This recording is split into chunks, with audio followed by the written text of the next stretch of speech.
I see. Yeah, that was because I also home like I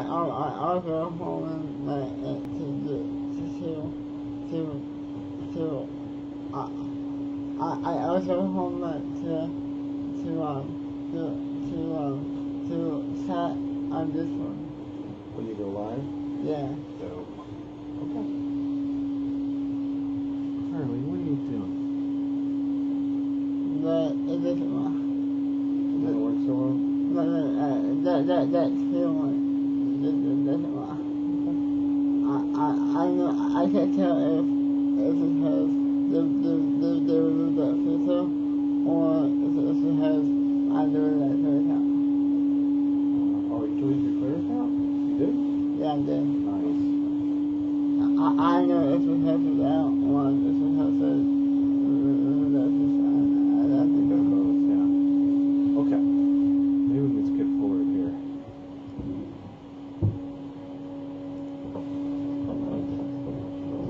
Yeah, I can't tell if it's because I deleted that clear account or because they removed that filter. So, I don't know.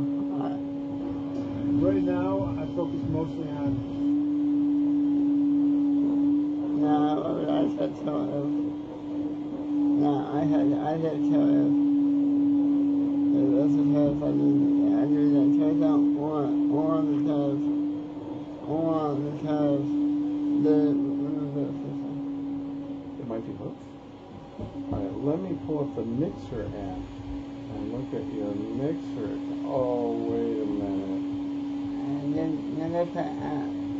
That is What does that do? right now, nothing. Oh. Wait, coming up. What's new? Got it. Ooh, that app doesn't work at all. It's stuck.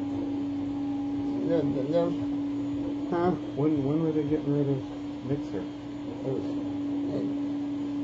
They already did. Oh, it's already toast? Yeah, now the whole thing again.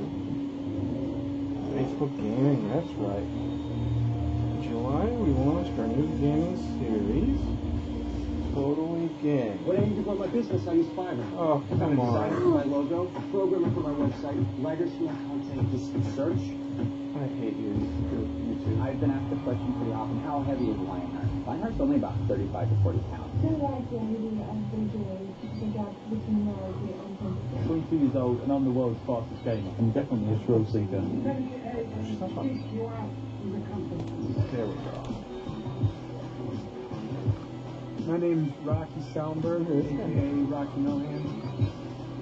I'm the best in the world at playing video games with my mouth. Oh, look at that. He's got like a I'm not gonna be the best. I control. don't wanna do it at all. These lips are deadly. Right now, I focus mostly on Call of Duty Warzone because it's the newest game out. Oh my god, that's so strange. My highest skill game is 13, which is better than most.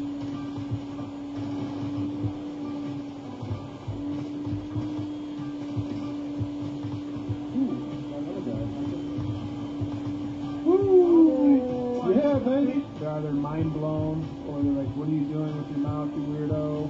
Just that comes with that with your mouth. You might want to reevaluate your hobbies. Die already. If I want to shoot, I'm gonna just blow into the middle.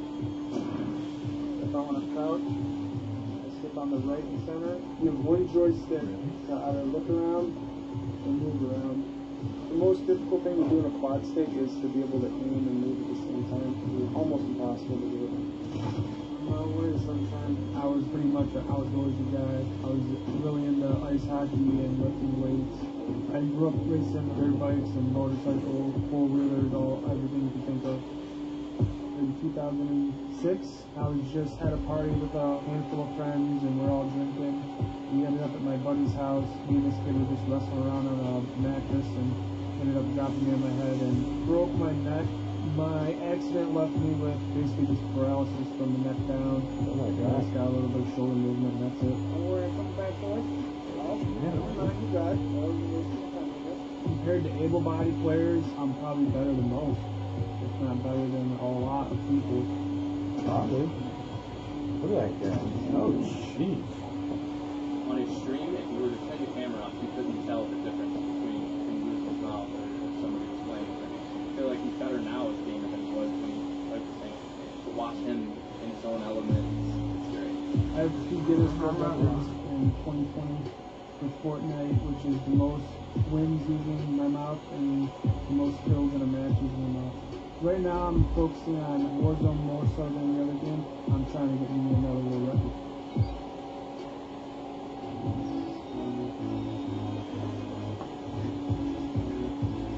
October 14th. Oh, is it like a show? Oh my gosh. They're just loading up ads. I hate you, Google.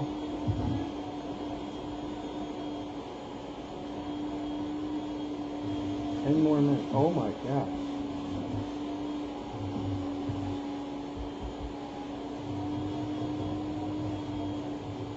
Oh, actually, hold on a second here. What am I doing?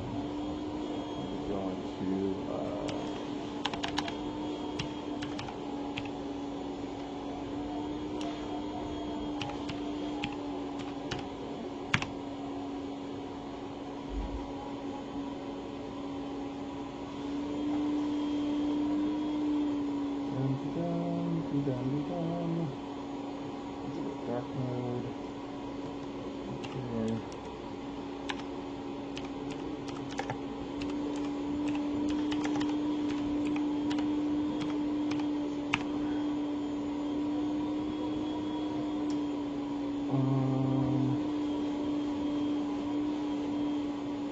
There we go.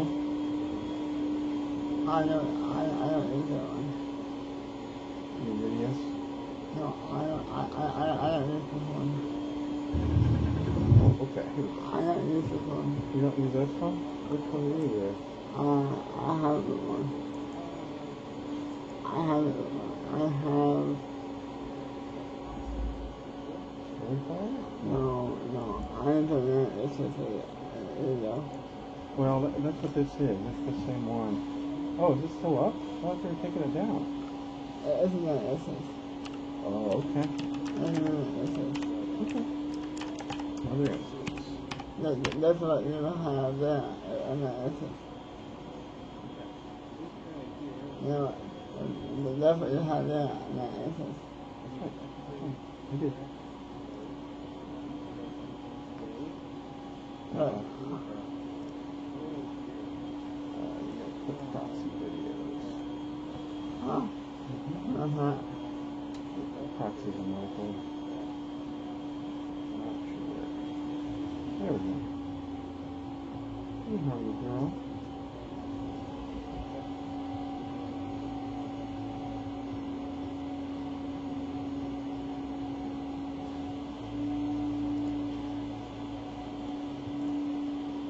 Rocky Soundberg, aka Rocky.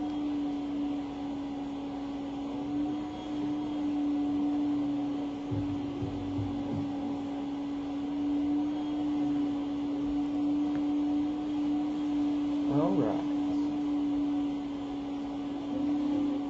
6 minutes. Let's go to there.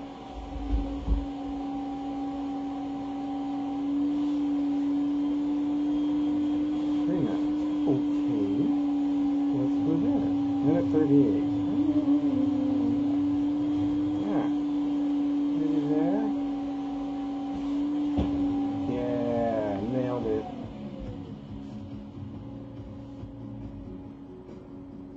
Network error. What happened?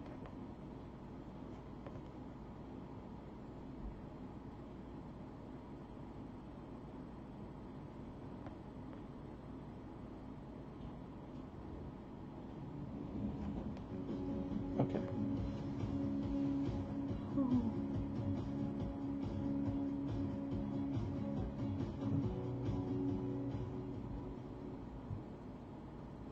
The following program is intended for mature audiences. Oh. Well, Harley's not mature. I don't know. I don't know if Harley can deal with this. I don't know. Close your eyes, Harley. Oh, you're looking the other way. Good. Keep looking the other way.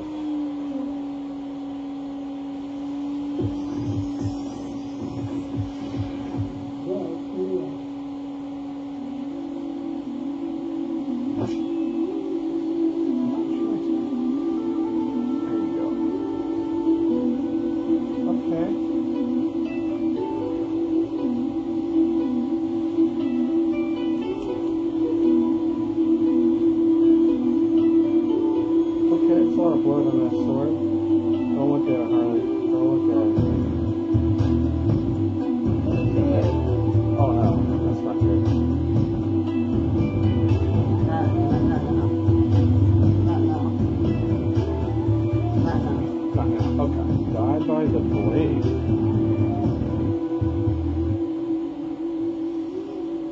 Hello, and welcome to the Future Game Show. I am Debbie May West, otherwise known as Meryl Silverberg from the Metal Gear Solid series to many of you. Oh, Meryl. And that Right. first trailer was Die by the Blade. Well, we are going to have more of Oh, that she's in in the just a few background. minutes, That's Meryl plus right there. a few more surprises to pull out of the box here, including my co-host, David. David, are you there? Switching to a secure channel. Kept you waiting, huh? Seriously, David, come on. It's been over 20 years. Are you still doing this? It looks like your hands are shaking. Rookie. Nick, you talk too much. And just get on with the show. That's what happens every time I call him.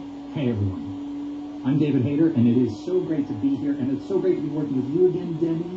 You remain my absolute favorite rookie. Over the next 80 minutes, we are going to be showcasing some of the hottest games coming to current and next-gen consoles in the form of never-before-seen gameplay footage and developer interviews. We've also got world premieres, exclusive trailers, and a few surprises in store. Let's kick things off by taking a deeper dive into Die by the Blade with its new design. Exclusive. Oh. So is it a fighting game? Is that what it is? Hi, I'm Peter from Triple Hill. I'm the designer of Die by the Blade game. We're a super small team here in Košice, Slovakia, building Oh, a Slovakia. fighting game where you are going to wield various weapons from the past Japanese era, European weapons as well. The main premise, the main idea that we have is to have one hit kill combat system where you or your opponents can die with just one good hit to the head or to the torso. We're also trying to merge two eras together.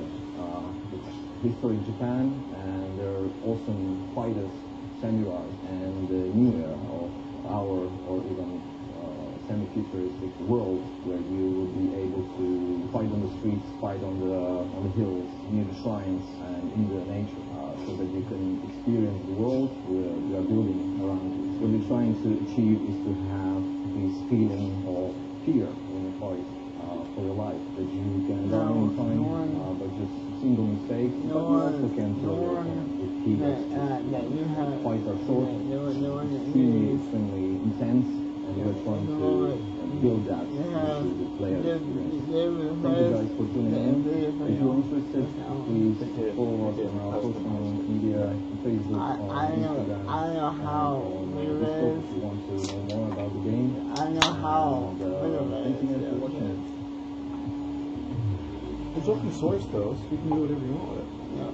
it is, but I like that one. This one, Get the logo. Our next game looks like a Revolver Ocelot cheese dream set to a techno beat. Wait. What does a David Hayter cheese dream look like? It involves a lot of cheese. Anyway, here's an exclusive gameplay slice from the rhythm action shooter BPM Bullets Per Minute. What is a cheese drink? Oh, look at this. That's cool. Oh, it's a rhythm game. That's dope.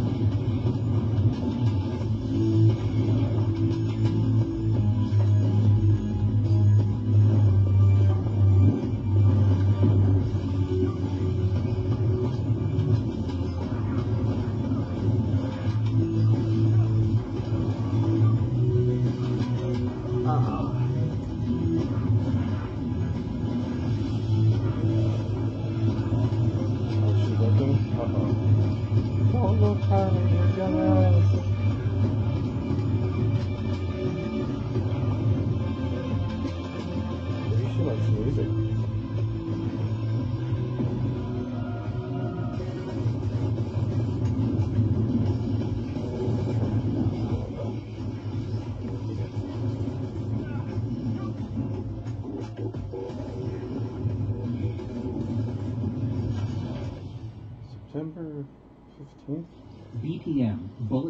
Ultimate is being developed by Awe Interactive and will be available on PS4, PC, and Xbox One on September 15th.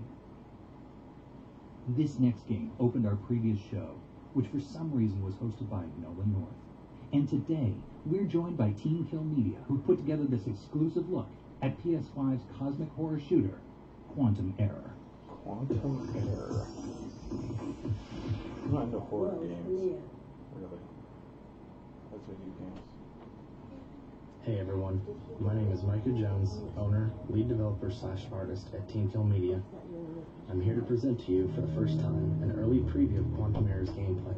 Okay. Quantum Error is a cosmic horror FPS where you take on the role of Jacob Thomas, a firefighter captain in the Garboa Fire District, sent to help save personnel from the burning Manon facility 30 miles off the coast of San Francisco. This gameplay preview takes place a few levels into the game when your partner has gone missing and you are trying to track him down before it's too late. Okay. This footage is early and still heavily in development, so all is subject to change and improve. And with that, here we go. That's a cool door. Okay. It's hardly think about scary games. This is a horror game. It's a spooky game. Monsters are probably gonna jump. Oh, there's like a ghost. There's a ghost.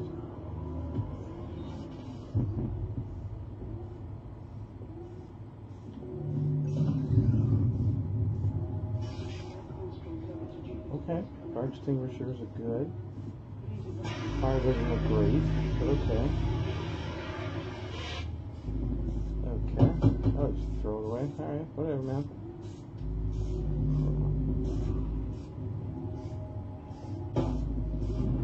Oh, your crowbar the drawer open? Cool.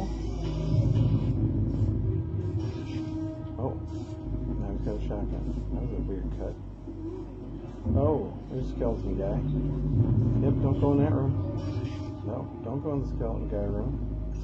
What are you doing? Why are you going into the skeleton guy room? You should be the skeleton guy, see? That's what happens when you go in the skeleton guy room. Oh, they're just gonna shoot his leg out. That's gross. Ew. Alright. Ew. Harley's into it, she's watching. He already looks undead. So that's good. That's gross.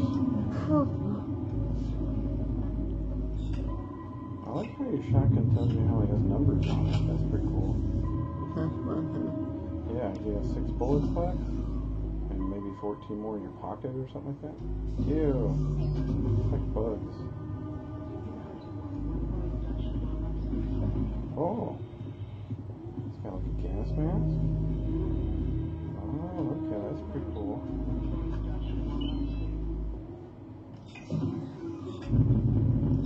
This is of Doom 3 a lot. Oh, yeah, lights go out. Of course they do. Yep.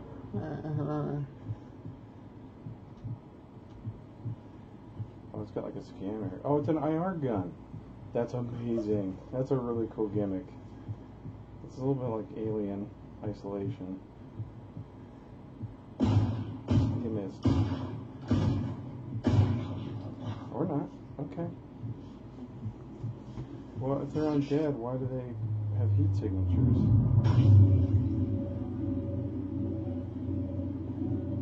That's pretty cool. That's a nice touch with the FLIR gun. That's pretty cool. Okay.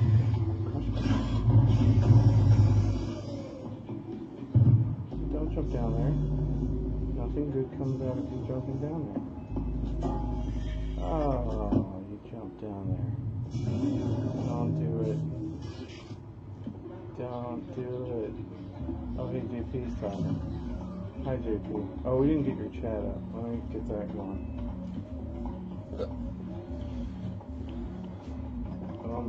Okay, that's creepy.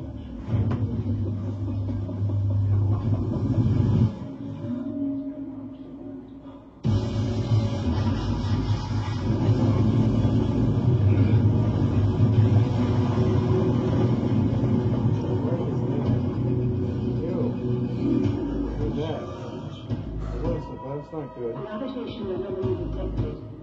Caution. Oh, jeez. Not good. Oh, that's good.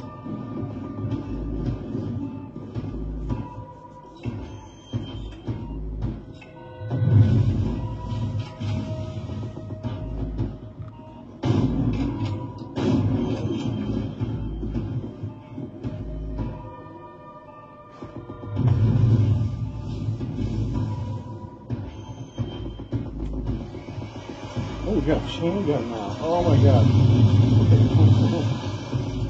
So for hungry.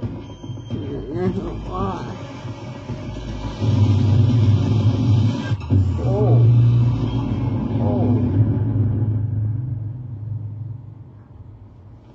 Oh, I guess he just passed out or something? What? Oh. Now you're on another planet. Looks like Mars or something. This is kind of a Doom ripoff. And you have an axe. Okay. Cool. Quantum error. Alright.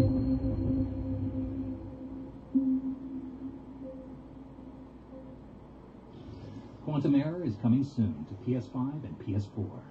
Now we're going on a sounds journey expensive. to Middle Earth to learn more about Lord of the Rings, Gollum.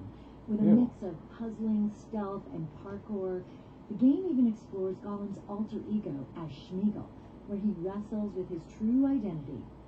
How you doing over there, David? You wrestling with your true identity? Daedalic Entertainment. What did they make before?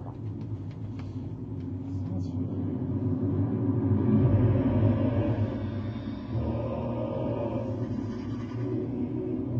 Hello, I'm Saida Haberstroh from Daedalic Entertainment, and I'm currently working on the Lord of the Rings Gollum as a project manager. Who wants to play as Gollum? That doesn't sound like fun at all.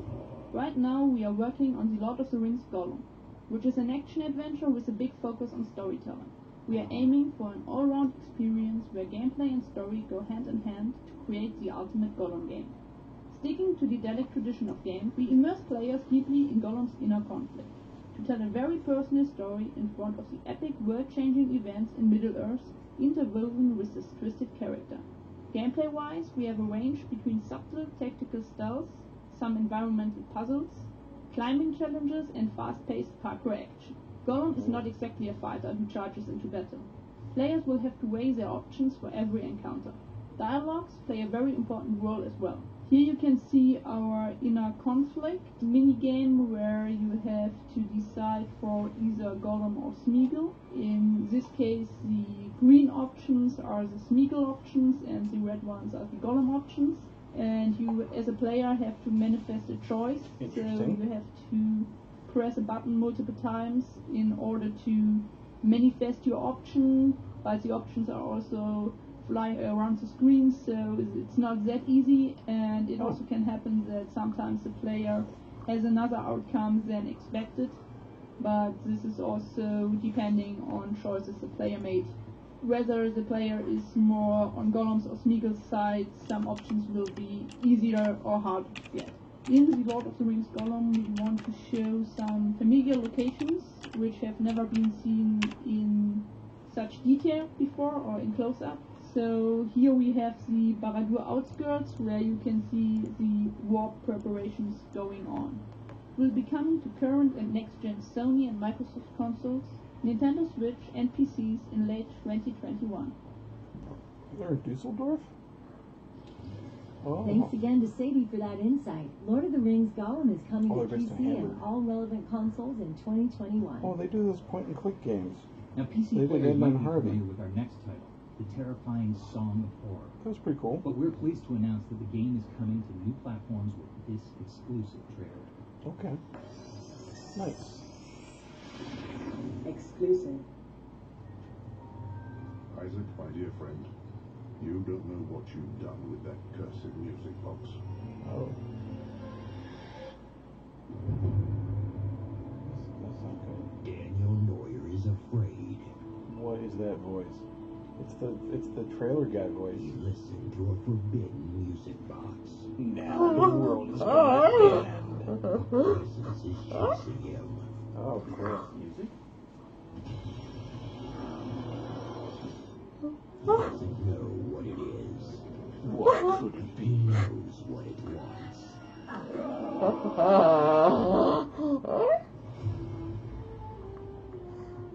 Engrossing horror game. Uh-huh. Third Strike, Game Legends, Guilty. I've never heard of those In websites. Song of Horror, you are never safe. Play as 13 unique characters to save Daniel from his imminent doom. Oh. This looks like a PS2 game, dude.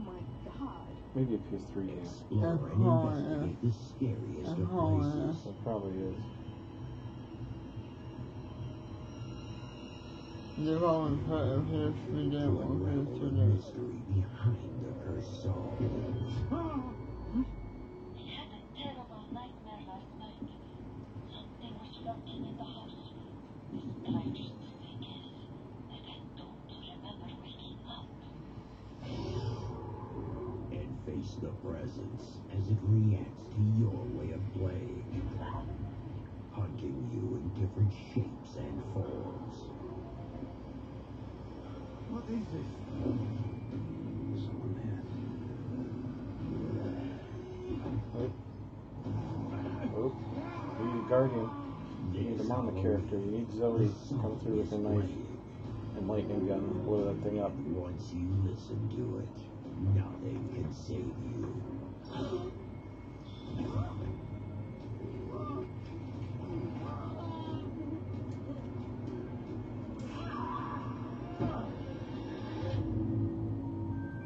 Uh-huh. October 29th. Okay. That's right. Song of Horror is coming to PS4 and Xbox One on October 29th and is available now on Steam. Well, after that, Yeah. I think it might be time to turn our attention to an array of games that are a little more soulful and contemplative. You know, like Meryl. Now, one of these games is set around a rotating apartment block, and another where you're shrunk to the size of an ant. I'm going to get in the mood by popping a Phantasmagame. Oh, brother. That's better. What a thrill. With darkness and silence to the night. What? David, not like this. Exclusive.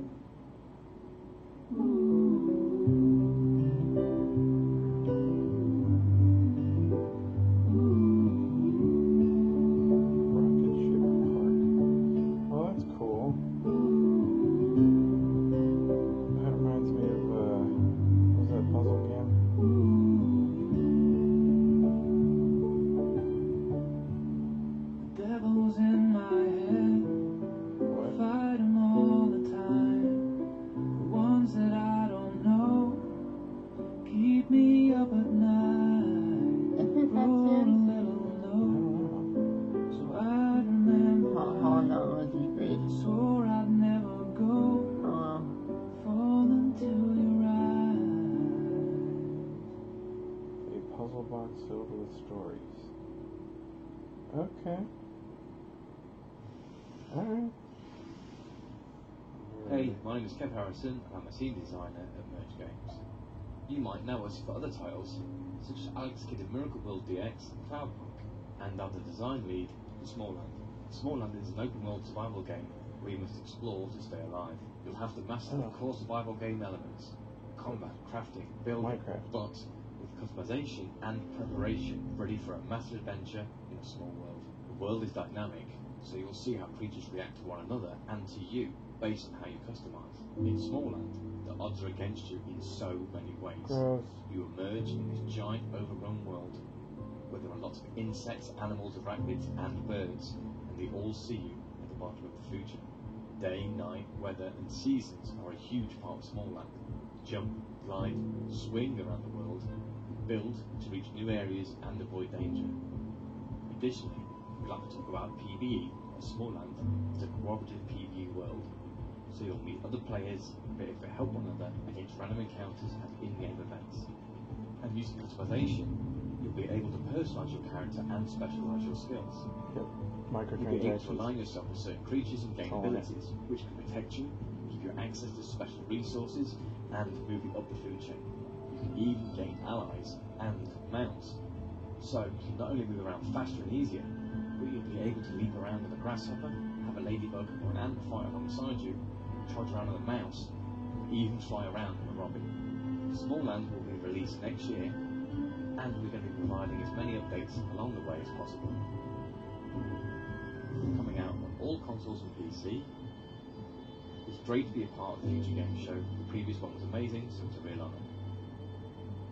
Thanks for your time. Enjoy the show. Thanks for watching. Small Land is out 2021 on all consoles and PC. Now we're going to keep the chill vibes flowing with 2 more titles. One is a tactical RPG where you fight against a deadly fog. Sweet. And first, an all-new look at the stunning and dreamlike Sable. Exclusive. Uh-huh. Okay. Cartoony looking. Okay. Oof, look at that stutter. Gross. Frame rate. Oh, the frame rate's terrible. Sable is a girl who comes from a family of nomads living in a great desert. Oh, it's like 20 frames per second. Gross. Set out into the dunes alone. Sable is an open world game where you explore at your own pace. Glide across the landscape on your hoverbike, which can be upgraded and customized with new parts.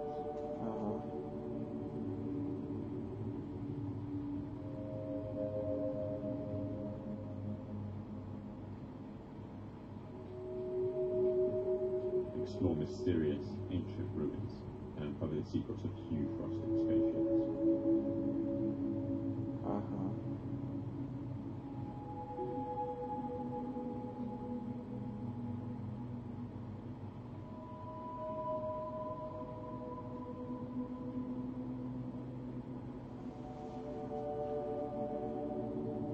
Help the people of the desert with their everyday needs as Sable learns about the world and her place in it.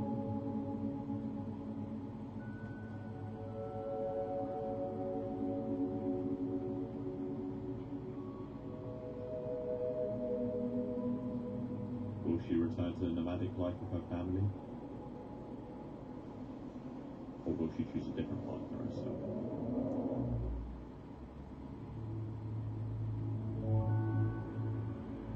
Okay.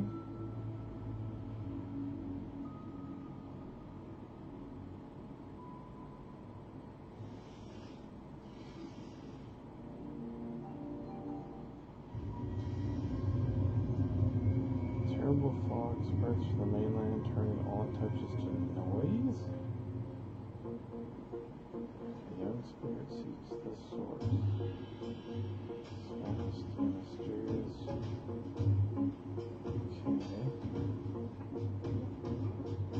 Lots of text. Oh. Is it turn-based? Oh, it's like XCOM. Okay.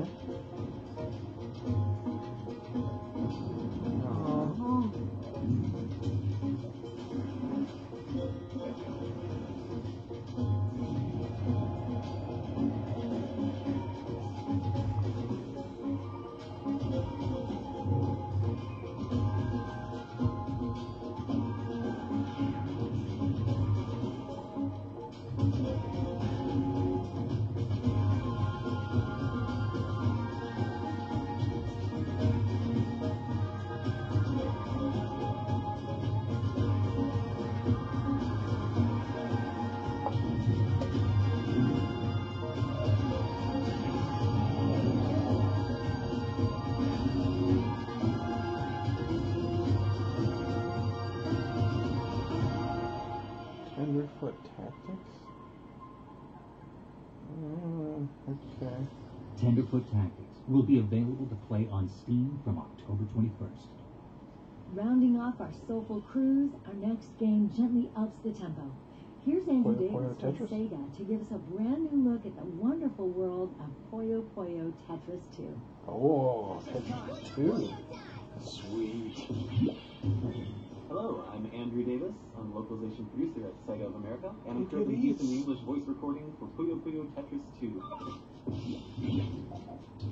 Today we're actually really excited to share this footage of Puyo Puyo Tetris 2 and some of the new features that we're showing off. We really wanted to expand on the groundwork that we laid in the first game. Because of that, we're bringing back all the rule sets and challenges that were popular in the original Puyo Puyo Tetris, but we're also adding some new wrinkles to it with the RPG-inspired skill battles and a more elaborate adventure mode for the main story. With the introduction of skill battle mode, we're adding a new layer of play on top of the Puyo Puyo and Tetris gameplay that we had in the first game. So this is an RPG-like mode. You get to assemble a team of 3 characters, and each of those characters has special abilities that you get to use in the battle. So in adventure mode in Puyo Puyo Tetris 2, players will be able to move across a new overworld map. This map will allow for branching paths and optional side stories, so if you want to just focus on charging through the main story, you can do that very easily, but the optional stories will let you check in on what other characters are up to. So as you encounter new characters in the story, they'll be added to your roster of team members that you can use in skill battles. So you'll start with a small core team, and then it'll grow and expand as you play along. If you pre-order now, so long as the supply lasts, you'll get 8 rare in-game item cards, including 3 that are Sonic the Hedgehog themed for use in skill battle mode when the game releases. Puyo Puyo Tetris 2 is coming to Xbox One, Xbox Series X, PS4, and Switch on December 8th, 2020. It'll be out for PS5 for holiday 2020, and early next year we also plan to bring out a PC version. So thanks for watching and enjoy the show. Alright. Looks like the same game and they added a different mode. Okay, whatever. That's a Puyo good Puyo Switch Tetris game. 2 is out December 8th for PS4, Switch, Xbox One, and Xbox Series X before launching on PS5 and Steam at a later date. Now, you might be familiar with our next game series. The original Mafia. launched the franchise back in 2002, and Yeah. now it's been rebuilt for current-gen consoles. Here's just one of the missions you'll be playing in Mafia, the definitive edition. Nice. Thanks for election day, boys. So Tommy, you'll drive? Paulie and Sam can handle the rest. It'll be routine. Just a handful of stops today. Bill at the motel was a little short last week. I'm Hayden Blackman. I'm the President and Chief Creative Officer at Gamer 13 Games.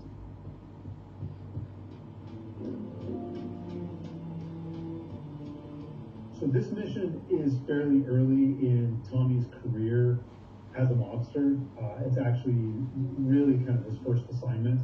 And the premise of it is that Tommy, Paulie, and Sam are being sent out to do a collections run. One of the things that this mission also sets up is that the Salieri family is kind of scraping by at this point, and we're establishing that there's a rivalry with the Morello crime family. So this collection run is important just to keep them afloat. Where's the money?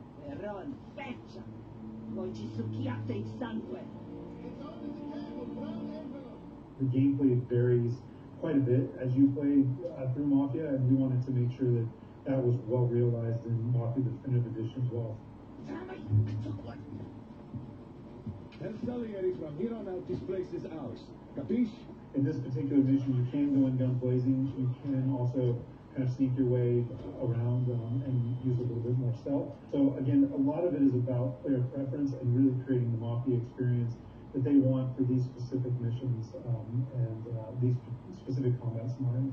When we sat down to do the remake for Mafia, we took a look at all the systems and gameplay mechanics that we knew we wanted to upgrade to 2020 standards.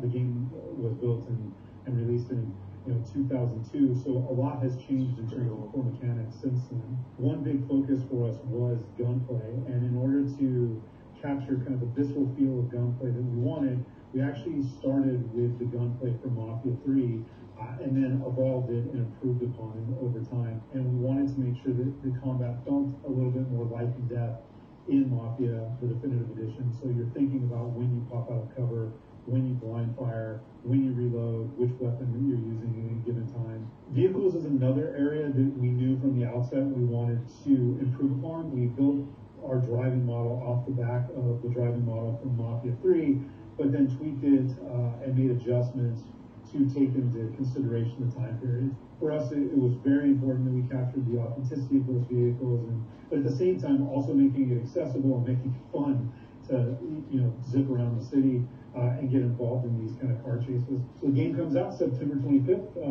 Really excited. The team's been working really hard to finalize it. I'm very, very proud of the team, what they've been able to accomplish the last couple of months working from home. So I hope everybody gets a chance to play when it comes out. What do they call you, son? Thomas. Thomas Angelo, sir.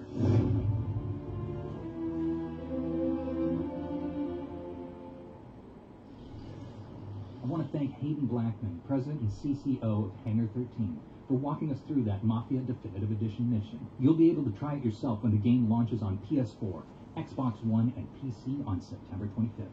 Coming up next, we have a new look at The Survivalists, an adventure-filled sandbox set in the escapist universe where you'll need to train monkeys to help you survive. Train monkeys? Peggy 7. Must be her. Oh, okay. It's like a little 16-bit thing. Who's doing crafting games?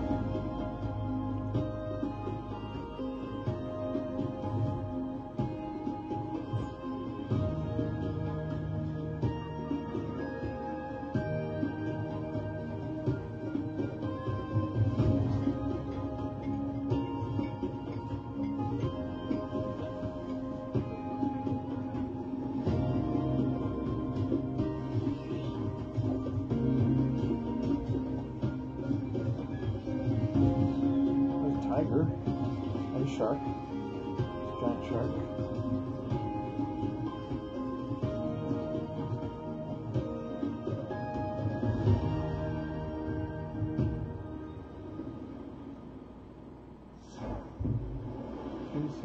Oh, this guy's made worms, right? The Survivalists is being developed by Team 17 and is expected to launch on PC, PS4, Xbox One, and Nintendo Switch later this year. Up next is a new mind-bending first-person shooter from developer Ratloop Games Canada. Thankfully, we're now joined by game director James Anderson to help us wrap our minds around it all. Okay. That's cool. Oh, my.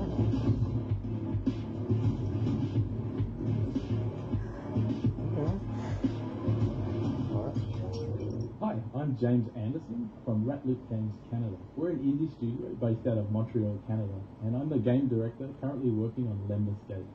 You might have seen our reveal trailer on opening night live, but today we're here and very excited to share more details with you. Cool. So Lemnis Gate is a turn-based strategy first-person shooter. Where each character on your team is controlled by you. So how this works is the whole game is set inside of a 25-second time loop, and different players take turns adding characters into that time loop. So for example, I'll play a turn for 25 seconds. Every single action I did in that 25 seconds will repeat over and over until the end of the match. Then the opponent does the same thing and plays for 25 seconds. So now there'll be two characters looping in the same 25-second period. So then we take turns going back and forth, adding more and more characters into the same 25-second time loop until the end of the 10th round, where there'll be 5 of me and 5 of you all looping over the same 25 seconds. So if I could summarize how it feels or how it plays, it's kind of like chess meets first-person shooter. It's a game where strategy is just as important as skill.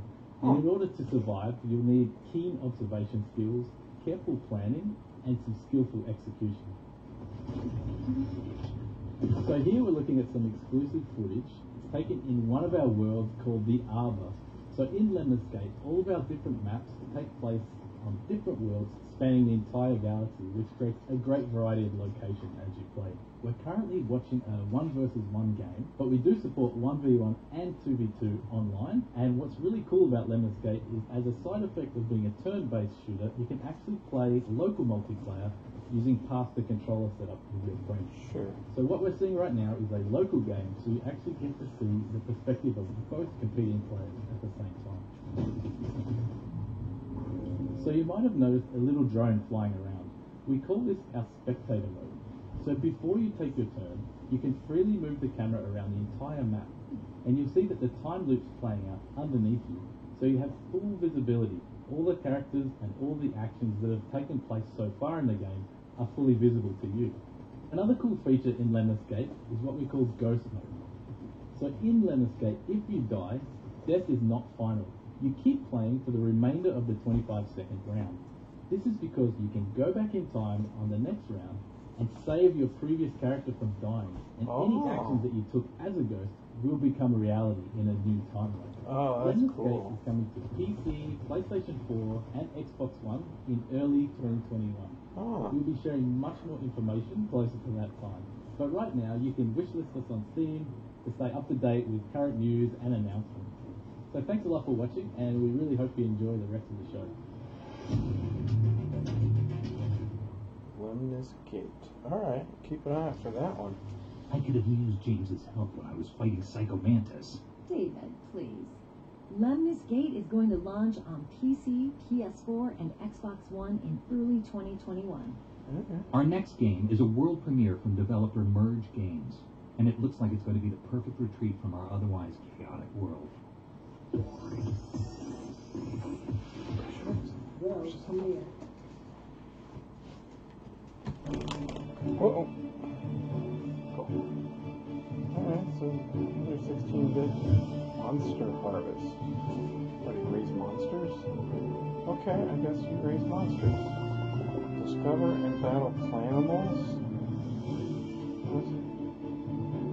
There's a snake. That's pretty dope. And a tar thing. Explore Planimal Point. Oh, so it's the farm and craft. Yeah. So it's the Harvest Moon. No, what was that other game I already played?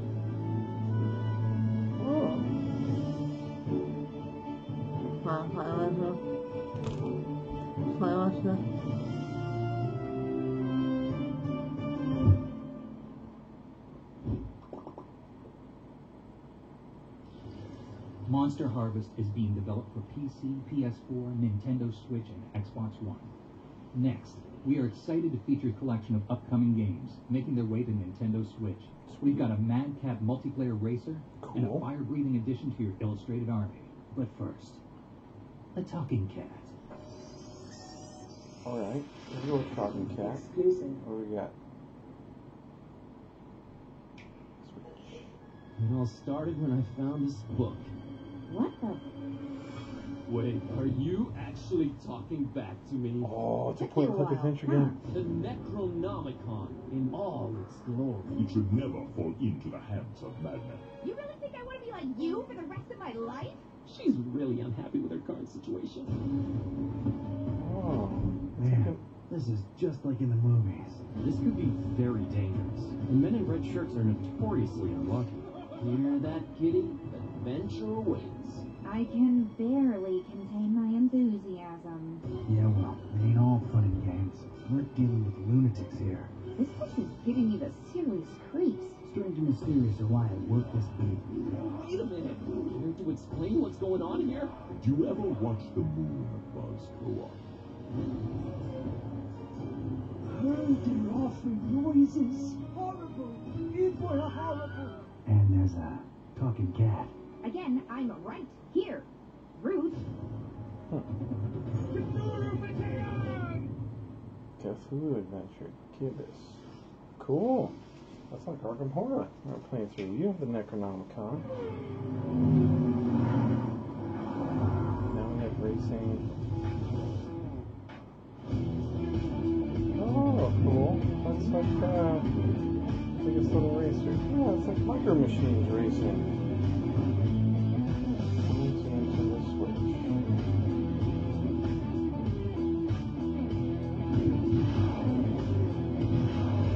Mario Kart racing.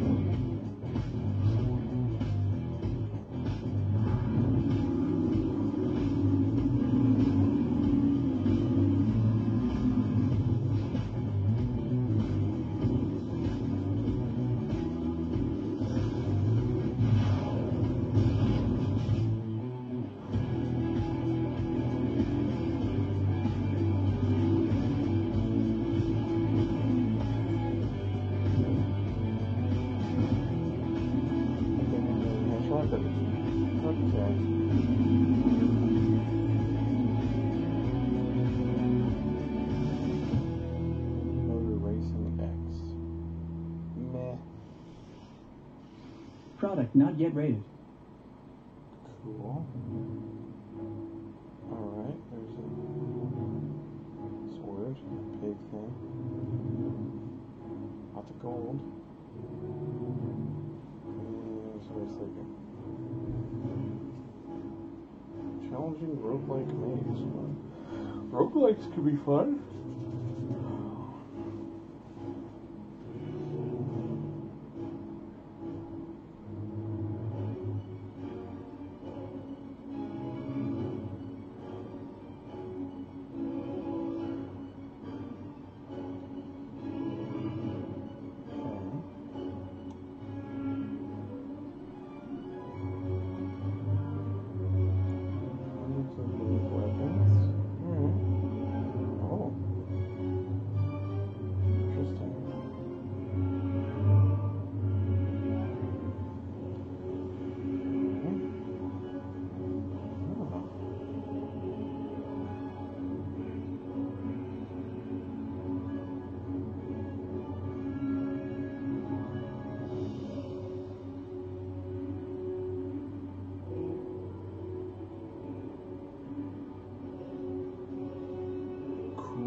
Team 17.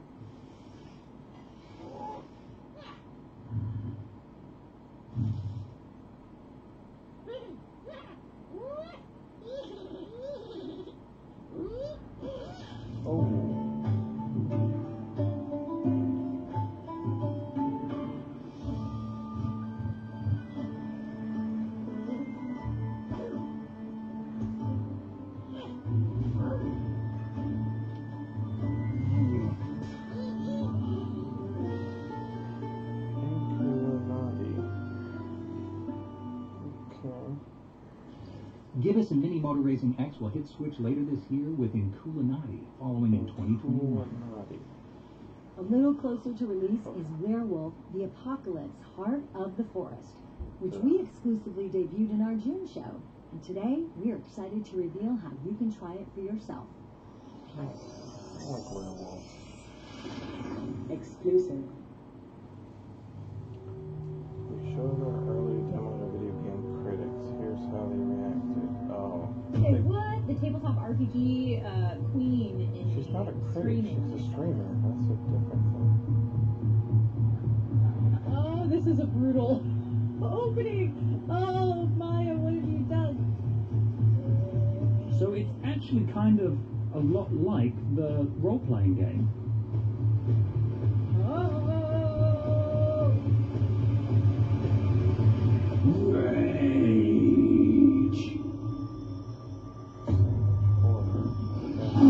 There's a bear. That's a werewolf. That's a werewolf. Yep. Werewolf the Apocalypse. Okay. Play the demo now on Steam. No, thank you. Werewolf: The Apocalypse Heart of the Forest is coming to PC in 2020, and we are pleased to announce that a new demo is available free right now on Steam. Hey, Debbie, have you ever dreamed of running your own detective agency? That sounds That would be no. Well, that's a shame. Because our next game requires you to solve cases with real-world research. This is Chinatown Detective Agency. Cool. You want to see a city's deepest, darkest secrets? Open up a detective agency and wait for them to walk through the door. I've met many unusual characters as a cop. When I turned PI, it was a whole different ballgame. I won't lie though, they pay well.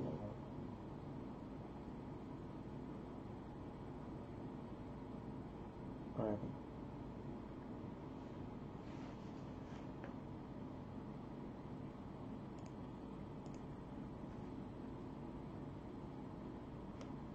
What happened? Okay, it was on the screen now. Hey, wait. Oh, they're running a trailer.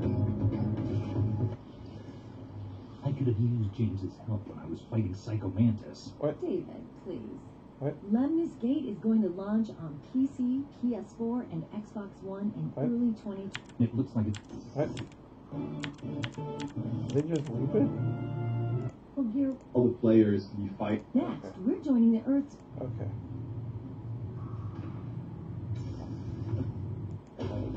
Okay, there we go. There's the solve cases with real-world research. Free on Steam September 30th. Day 1 of prologue. Alright, maybe we'll check that out. Chinatown Detective Agency is scheduled to release in early 2021 on PC, but you can try the free prologue on Steam September 30th. Alright. Next up is Deathground, a terrifying survival horror game that pits you and your friends against an army of unpredictable AI dinosaurs. Oh. And before David says anything about Metal Gear Rex, let's take a look at the game. Exclusive. That looks bad. Yep, that's bad. Dinosaur. Hey there, I'm Dan DeRocha, studio head at George Rock Games, and we're currently working on Deathground, which is a dinosaur survival horror game. Oh! Watch out for that Velociraptor. Yep. Deathground is a solo and co-op survival horror game that throws players into a desperate battle for survival against deadly AI dinosaurs. Nope. No thank you. Okay, that's where we What jump. you're seeing at the moment is first playable gameplay footage of Deathground. It demonstrates our core gameplay and gives a small glimpse into what you can expect in the game. Oh, yeah. It's like Alien Isolation. It's got a... Please note everything you see is pre-alpha and of course it's subject to heavy improvement.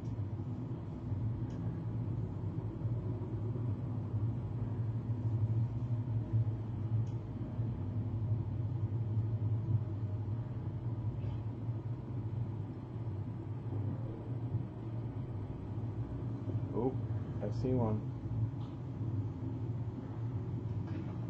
Yeah, hit that button, hit that button. Tiptoe quietly. Don't awake the dinosaurs.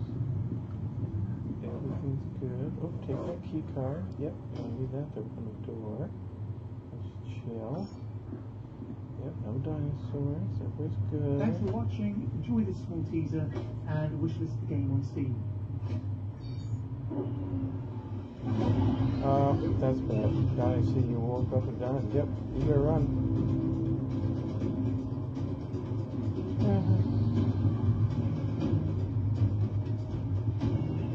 There's two of them.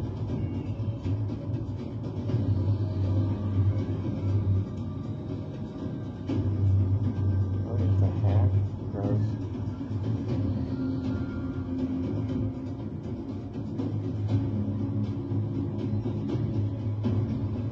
Don't go up to it.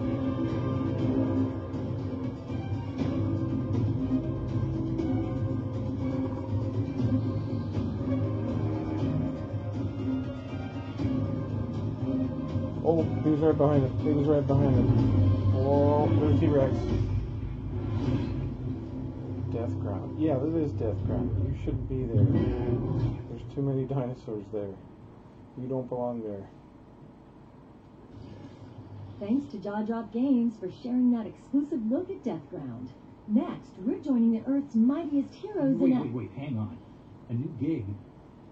My bandana's at the dry cleaners. David, I'm talking about the Avengers. Marvel's Avengers. Here's Warzone director Phil Therian to tell us more about how the heroes interact in this exciting co-op adventure. Is the beta still going on?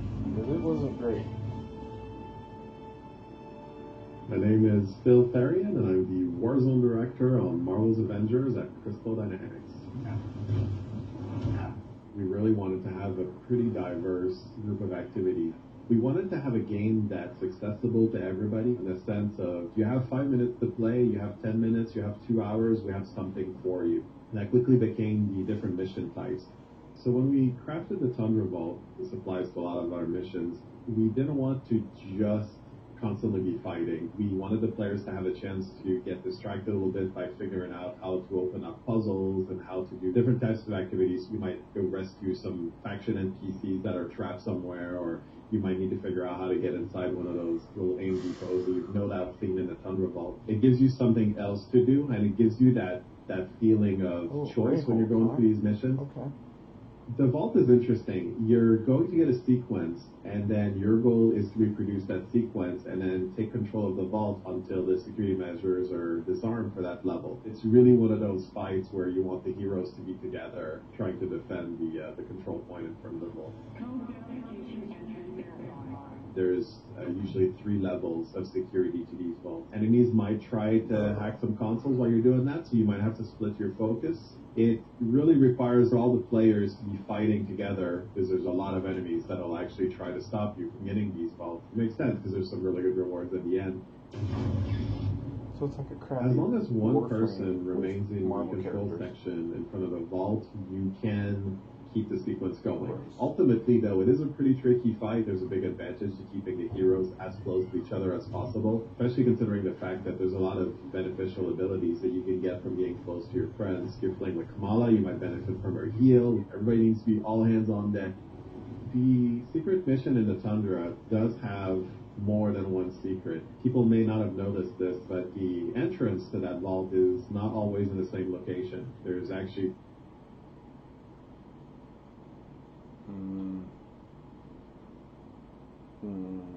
I give it a second. Yep. Actually, Yep. 3 different Come on. places You that can the do it. entrance could be. Yep. So Come part on. of the puzzle in those areas is to figure out where the vault is. And it's not the only one either. It's the only one we have in the beta, but when the game comes out, people will get to see there's a few other ones that we've hidden. You have discovered the location of the shield vault. Right now, we're working on wrapping up the bugs that are still in the game, so we're all working super, super hard until launch. And of course, we're also giving some attention to things that will be coming out after launch, because we have obviously plans to keep this game supported for a long time. We've got early access starting September 1st, and then September 4th. Everybody's in, and can't wait to see people there. Nice work. You made it. There's no content in the thing. That demo was terrible. You can tell they only have like 5 enemy types, and you're going to be fighting, grinding them over and over again. You made it. It looks like a crappier Warframe. It's a bummer. Marvel's Avengers is set to release on PC, PS4, Stadia, and Xbox One on September 4th, with PS5 and Xbox Series X versions later this year. Our next game was one of the stars at our June show, and today we are thrilled to share a new trailer from the spellbinding RPG Chris Tales by Modus Games. I don't remember this one. As a child, I saw the future as a gift, full of dreams and hopes wrapped in infinite possibility. Until the day my world fell apart. Guards, seize her and the shielded fellow. And I truly learned to see. Oh. So here's the past, the present, future. Each doesn't look good. Together as one. I've made my choice to stand tall in the face of tyranny. To shout no more as the strong prey on the weak.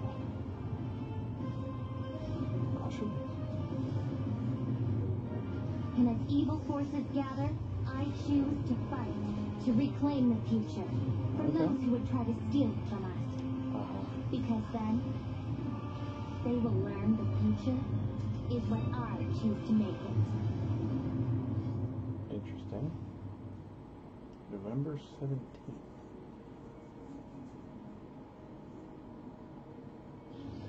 Chris Tales is set to launch on November 17th for PC, PS4, Google Stadia, Nintendo Switch, Google Stadia? as well as PS5 and Xbox Series X. That in thing the future. still is around? Next, we're excited to take a deeper look at how recruitment missions work in Watch Dogs Legion. Oh, if you this is haven't cool. been paying attention, Yeah. this is the action game that's going to let any and all Londoners become a hero. David, weren't you a hero once? I'm no hero. Never was. Never will be. You snake, you haven't changed at all. Nice. Hi, I'm Ken Hudson, and I'm the game director of Watch Dogs Legion. I'm excited to be here at the Future Game Show with Games Radar to take a look at recruitment missions, which is a really important part of Watch Dogs Legion.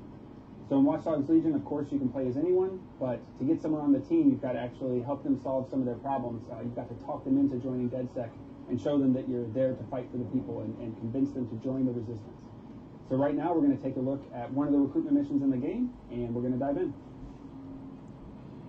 Okay. So this is Sherry Lewis, who's a beekeeper. This is a really fun character to play. She can shoot a bee swarm, which is actually near-future nano bees, and also has an overcharger, which is a really cool, unique weapon that synergizes with the bees, in fact, and creates a big discharge blast. So it's a really fun 1-2 punch type of character to play with. And so we're going to go see what her situation is and see how we can help her and see how we can convince her to join DedSec. It's about time someone stands up and does something for the city, don't you think? Are you DedSec? All right. I need your squad to help destroy my life's work. Excuse me? I was working for Big Pharma, medical research, you see. Busting my ass. And then my boss steals my research, sells it to Albion, and fires me. Word is, they're using my research for a restricted military project. We can't be a part of something like that. It keeps me up at night. Can you destroy my old files? So it sounds like we need to find some files and destroy them for her. Like and we took the tube to get there. Okay. We have the full London tube, so you can fast travel all around the world using the tube. Or, of course, open world game, you can drive anywhere you want as well. We're passing some Jamaican accent I've ever autonomous heard. cars. You'll notice the little logos on the windshield. That means that they're actually driverless vehicles, which is a nice little touch of our near future London. It also makes you feel a little bit better about stealing vehicles as you run through the world. And looks like we are now in Lambeth. So Lambeth is one of the 8 boroughs that we have in the game. It's a big one south of the river, and we're going to do a little scouting here. So classic Watch Dogs gameplay, using cameras to scout the location. And we found the person who we need to do the download from. Now, of course, you could have stealthed in here, come in guns blazing, or use some of your remote control gadgets. Looks like in this one we're going to use the camera system and actually download this location without ever entering the layout. So, obviously hacking is core to the Watch Dogs brand, and this is a good example of being sneaky and clever and actually getting what you need without ever letting them know you were there. Sending it now. I found where our friend's research is being stored. Thank you, Bagley. I'm on my way. So now we know where the files are stored, and we need to come do something about it.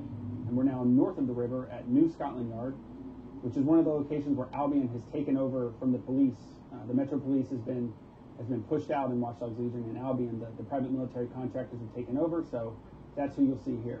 And looks like we've swapped characters now to a hooligan, which is a really fun archetype to play. Looks like we're taking a stealth approach here, but one of the things the hooligan can do is actually call in some football mates and come in and bring 3 additional buddies into the layout to get into melee and cause some mayhem and cause some chaos. So that's one fun way to play, but looks like we're going it alone here with our melee system.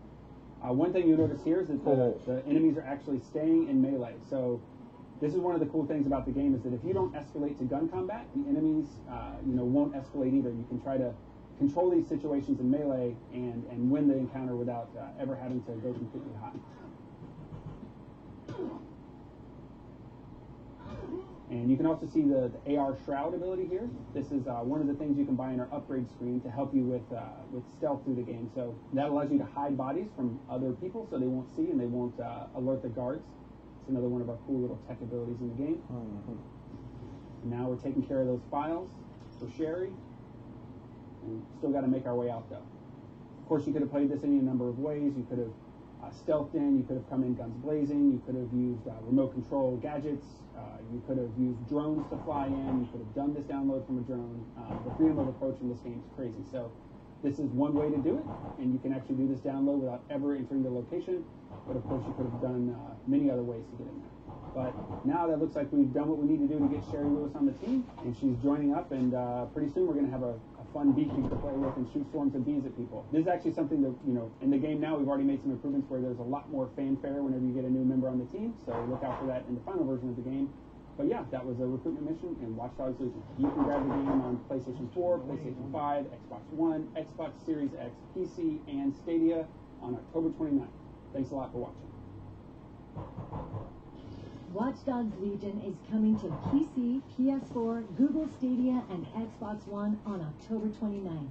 And it'll launch on PS5 and Xbox Series X later this year.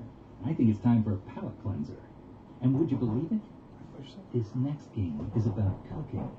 I'm a genius. Anyway, let's check in with Team 17, who have an exciting update to share on its quirky cooking game, Epic Chef.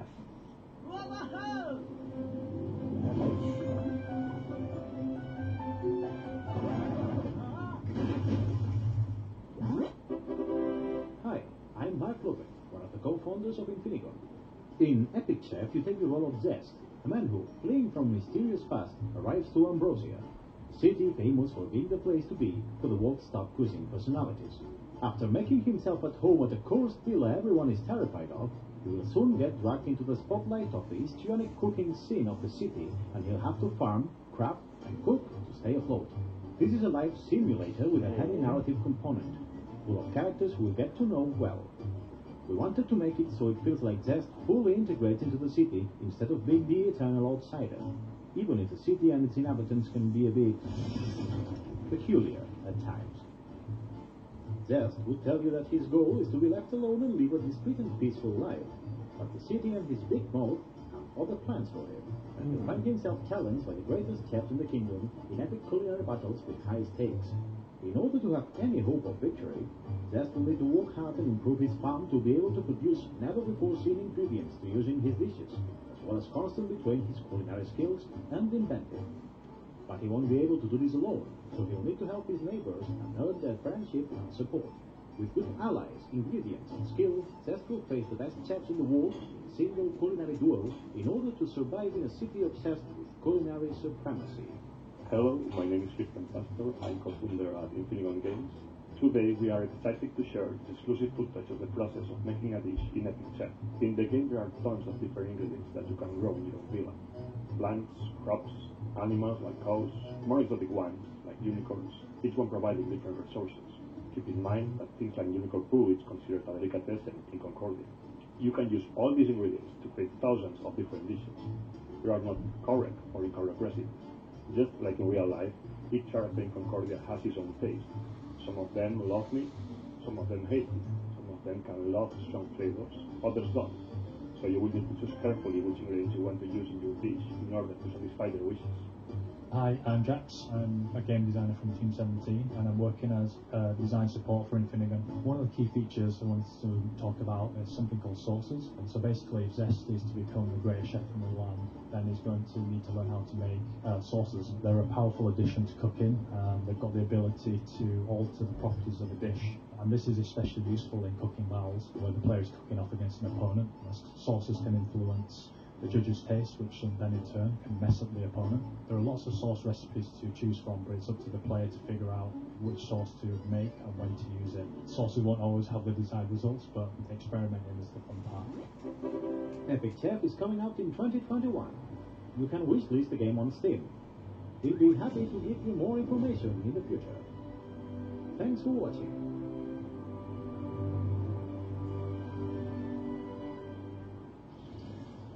Epic Chef will launch in 2021.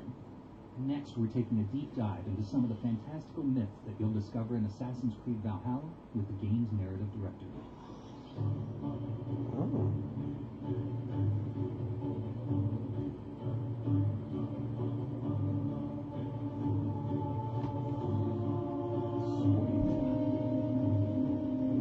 Hello, I'm Darby McDevitt, and I'm the narrative director for Assassin's Creed Valhalla.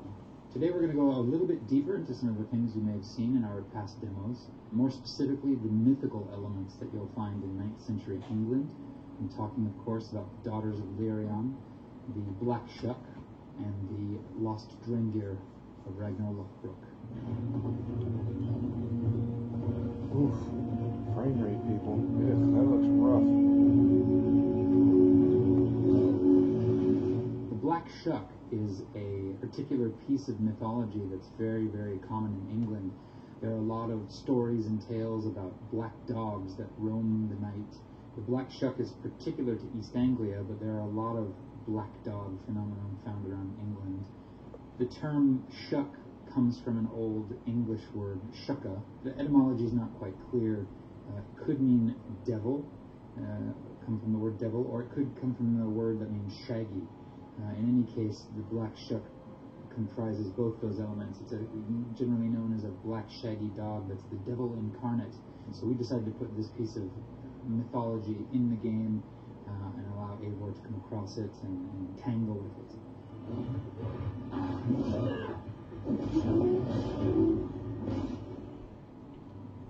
A poor victim of someone's fury. Now, the Daughters of Lyrian are our own homage to Shakespeare and his play King Lear, but the play King Lear is actually based on a historic figure from quite a long time before our game is set. But we thought it would be fun to put a little quasi-historical stuff into this game. So Cordelia, Regan, and Goneril are the daughters of Lyrian, and they are sort of protecting their father's legacy, a man who was betrayed by the people of East Anglia. And you'll find evidence of this story scattered throughout East Anglia and a little bit beyond. You'll meet the three daughters, all of whom have, let's say, a chip on their shoulder. But you'll also, if you dig deeper into the territories, you'll find a lot more to this story. So people with a sharp eye and a desire to explore will actually be able to finish this storyline.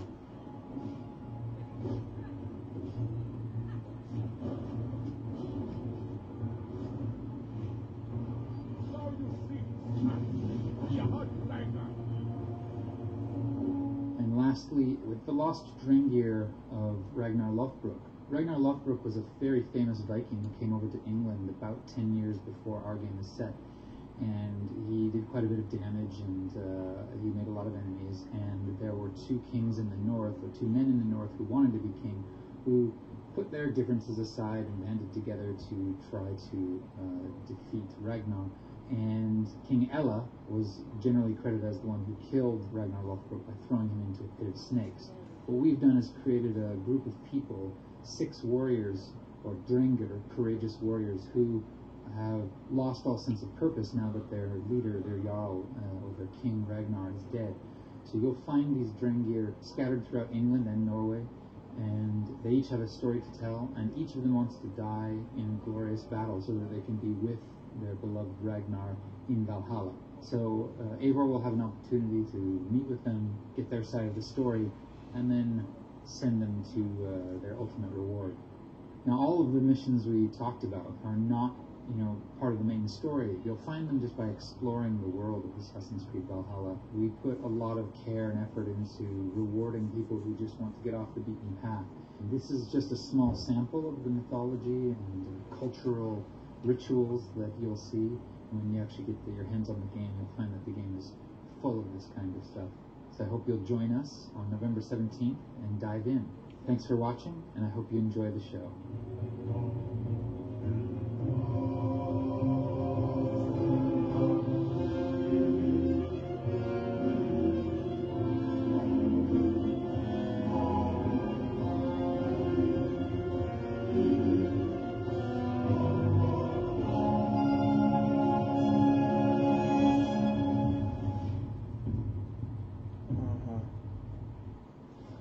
Assassin's Creed Valhalla is coming November 17th to PS4, Xbox One, Stadia, and PC, with PS5 and Xbox Series X to follow. Up next, we've got an exclusive look at open-world survival RPG Medieval Dynasty, which is only 1 minute away from confirming its release date. Oh, yeah.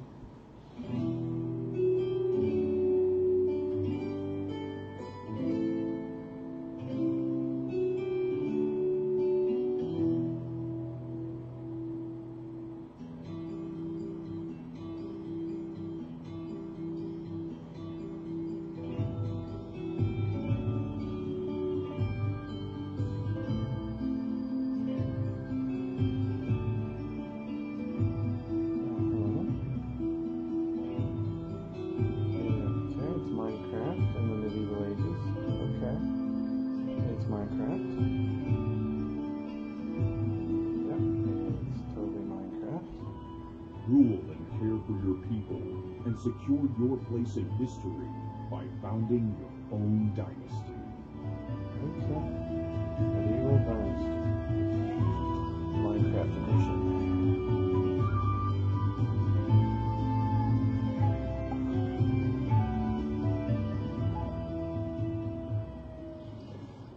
As you've just seen, Medieval Dynasty is set to launch September 17th on PC. Another game scheduled for 2020 is Morbid: The Seven Acolytes, which made its debut in our last show. Here's a closer look at the horror punk RPG.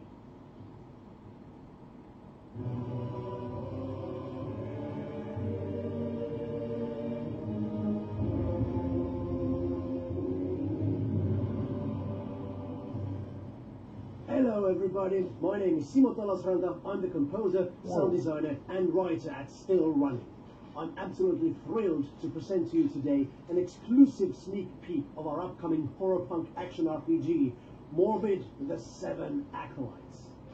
Morbid: The Seven Acolytes is a challenging isometric soulspawn filled with Lovecraftian horrors and Cronenbergian gore. The game takes place in the land of Mornia, a vast and immersive fantasy world of gothic steampunk aesthetics, abound with profound and tragic backstory. In Morbid, you get to play as the last surviving striver of Dubrow, a lone rebel striving to defeat the Seven Acolytes, powerful beings possessed by the evil deities called Gahars. Succeed, and you'll free the kingdom of Mornia from the heavy yoke of their terror. Fail, and the malicious gods rule on, as the Acolytes reign and madness prevails. Speaking of madness, sanity has a central role in the game, as the player must manage her mental health whilst facing the unspeakable horrors of the accursed world of Mornia. Losing your sanity in the game has some dire consequences, as it affects many of your attributes and even brings forth new types of enemies. Another essential feature of the game are the blessings of Magratheus, a perk system which allows the player to level up and customize their character in countless combinations. Become a tanky warrior, an agile glass cannon, a trigger-happy gunslinger, or none of the above. The choice, the build, is yours. Challenging foes, mini-bosses, and large-scale boss fights are the heart of the game. In order to overcome the insurmountable odds these obstacles present, you must truly master the combat and the mechanics of the game, as well as improve your character and gear through various RPG elements, such as quests, perks, runes, upgrades, and looting. We are very excited to be bringing Morbid: The Seven Acolytes to Nintendo Switch, PlayStation 4, Xbox One, and PC later this year. So stay tuned, wishlist us, and follow us on social media to be among the first to know the release date of Morbid: The Seven Acolytes. Thank you so much for your time. Enjoy the rest of the show. Magratheus bless you.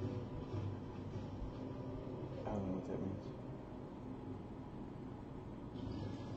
Morbid: The Seven Acolytes releases on PC, PS4, Xbox One, and Nintendo Switch later this year. As we get closer to the end of the show, don't you think it's time that we, took a little breather from all this action and excitement? Absolutely not.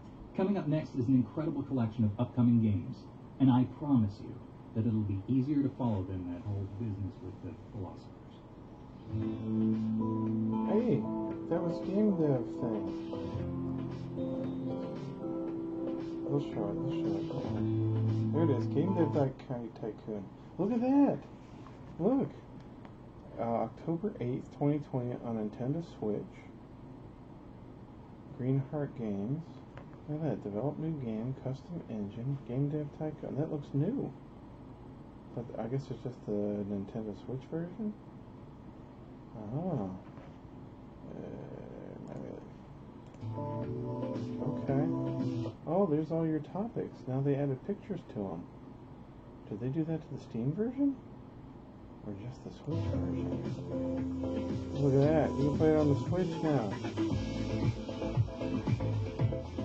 Oh. Okay. Gone viral.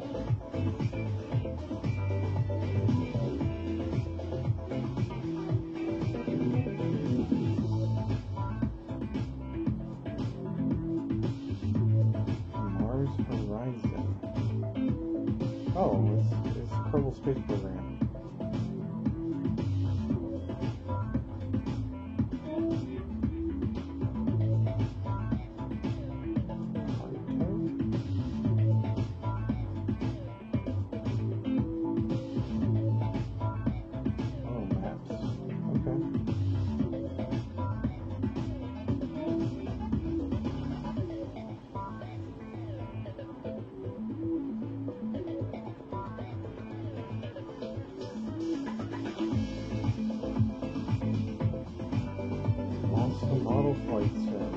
That's super cool. You can fly little bitty planes.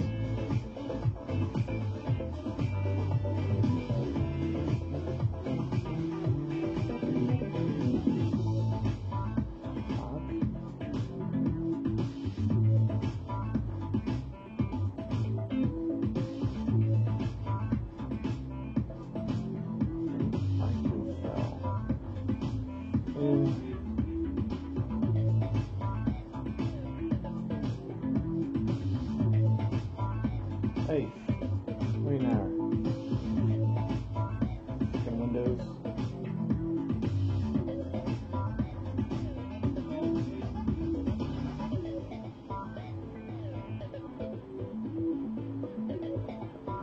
Rip them off. What is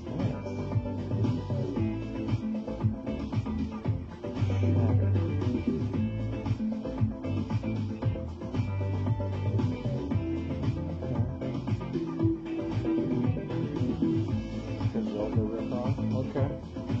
Wow.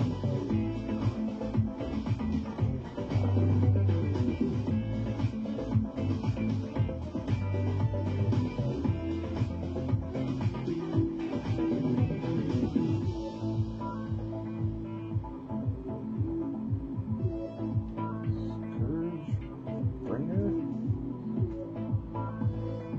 Oh, Shima?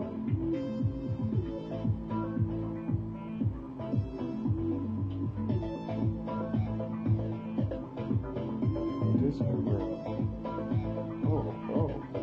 Jeez, you gotta run through blades? Oh, look at that, look at that.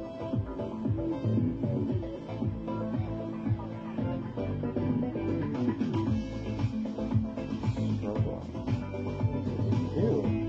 Oh, it's a pinball. Yo, gross. What is this?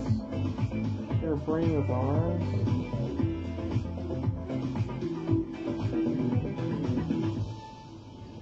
Head over to GamesRadar.com for more info on all of those games and where you can play them.